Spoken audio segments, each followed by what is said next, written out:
Hello fellow wine lovers and wine menu members. I'm Richard West and this is the Wine Menu Report. Today's topic involves two aspects of the wine world that frequently confuse wine buyers. The first thing that most commonly is asked of me at wine parties is why the huge disparity in pricing between great wines compared to ordinary wines. And the second question is what is it that makes a great wine? So let me explain it to you this way as I see it. First of all, I am a winemaking traditionalist, just like most sommeliers are traditionalists. We adopt a traditional value and praise the virtue of the wine's unique nuances and its heritage. I prefer more classically built pure wines which have a unique personality and life to them. You might say I am of the mindset of the French, that wine is made in the vineyard, and the winemakers are delegated to the position of custodians who allow the wines to make themselves. Now some would argue that wines from vineyards of exalted reputations and that have a proven track record of making great wines will fetch very high pricing irrespective of the quality of the wine that goes into the bottle. Now that is a true statement. Great wines are, as purists say, are considered wines which are both well balanced and express the uniqueness of their fruit's growing conditions. Using technology to control a wine's profile to something other than its natural condition is masking its true terra. Now back to the questions at hand. What does make a great wine and why the disparity in pricing? As a purist, we first believe that the great wines are produced only by allowing the wine to naturally express its terra. Terra is its place of origin. It's the dirt that the vine grows in. First of all, what we need to explore in trying to understand price disparities is that idea of terra. Terra is the influence of the place where the grapes are grown. It is a French word, and it is regularly a much debated topic, but terra is a concept widely accepted throughout the world. The discussion of terra involves differences of elevation, drainage, water availability. Terra also involves things like soil type. Is the soil fertile or rocky? The microflora on the vines, are they on the hillside or in a valley floor? All of these things. The grade of the slope, its microclimate, and so on. Anything that impacts the vines growing in that spot throughout the season, that contributes to the grape's chemical makeup, and that is called terra. Now terra, I believe, is by far the most important thing that not only makes a great wine, but it is the main reason that some wineries can command extravagant prices of their wines year after year. Secondly, the reputation of the winery matters a great deal in the world of wine. The very top trophy wines have a reputation that extends far beyond what is in the bottle. You're paying for more than just an exceptional bottle of wine.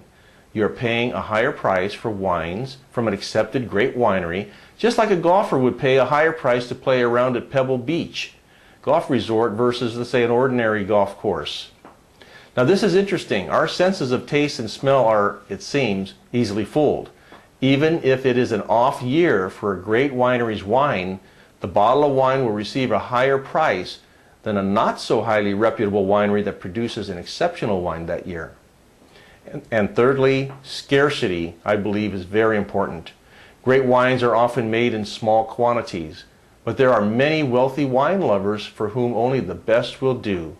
The result, lots of people chasing relatively few bottles of great wines from the great wineries. It is easy to see how prices from top wineries can escalate quite rapidly. Wealthy wine nuts aren't usually looking for value for their money. They just generally want the best, and they are prepared to pay for it. I believe that terra, reputation, and scarcity caused the startling disparity in pricing between the less expensive good wines and the great wines. Now there are several other factors necessary to be considered a great wine. For me, a truly great wine has to have a few other things going for it, like complexity, which means the wine must have a combination of two things. One, a multitude of flavors, and two, several aroma characteristics in the wine. A great wine also requires balance. Balance is when the sugar and the acidity and the many taste elements are present in perfect proportions as to produce a harmonious and pleasant drinking experience. A great wine requires a long finish. A long finish is that aftertaste of flavor that is left in your palate after you have swallowed the wine. The longer it lasts, the better. In red wine, tannin and acidity provide this characteristic, and in white wine, proper acidity gives the appealing, clean, crisp finish which we all love. And lastly, a great wine must have finesse. Finesse is that flawless, silky, velvety feel in your mouth. There can be no hard edges and nothing out of place. Now, in conclusion, for me, wine is not just a beverage. Wine, at its best, is capable of so much more than a great taste in your palate. So when you are wondering why a great wine is so expensive, think of it like this. Wine is sort of like art in that it evokes emotion. Think of a great wine as you would a fabulous great piano concerto by, let's say, Rachmaninoff. One is compelled to listen to that piece over and over again. Or think of a great sculpture by Rodin. My favorite piece of his, and you're all familiar with, is The Thinker. Now that piece provokes and compels curiosity and enjoyment. Now both music and great art cause a curiosity about them, and so does wine. You want to know more about it, you want to experience more, and you want to enjoy it more. But great wines are even more special to me than even great art and great music, as it is a pure expression of nature, not made by man, like music and art are. That in itself makes great wine even more fascinating. To wrap up, the best wines are those that most purely express the natural personality of its origin, its terra. It is my contention that God or Mother Nature creates great wines, and the job of the winemaker is to harness the natural expression and to get it into the bottle without interfering too much or ruining it. If a winemaker manipulates the wine too much oak, too much extraction, it gets in the way of the natural excellence of the wine. In other words, for me, a great wine is a living thing to be cherished and enjoyed. It is a natural thing. It is an expression of nature. So next time you taste a wine that you are compelled to announce out loud to your friends and family, "This is a great wine," learn to explain what you are experiencing that makes the wine great to you. Make notes and try to describe your experience and the sensation of the wine and the wine that you are drinking and what it is that excites you about that wine. Use only words you know until you learn the other $2 wine snob words that are commonly used to describe wine. So don't be bashful. Have fun with others who enjoy wine. Learn slowly to describe what you like in your wine.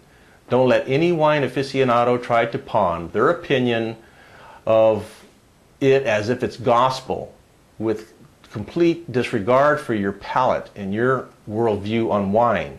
Your opinion is the most important one when it comes to wine tasting and learning to buy wines that you know that you will like. So now you know a little bit more about what makes a great wine and why the disparity in pricing for great wines versus good wine. Great wines should make you want to take the next sip after sip after sip. Great wines have been known to bring tears to the taster. In closing, discussing and debating the intricacies of wine can be perplexing and mystifying. So much so that, quite frankly, the whole complexity of the ongoing wine debates drives me to drink. Cheers. From the Wine Menu Report, I'm Richard West.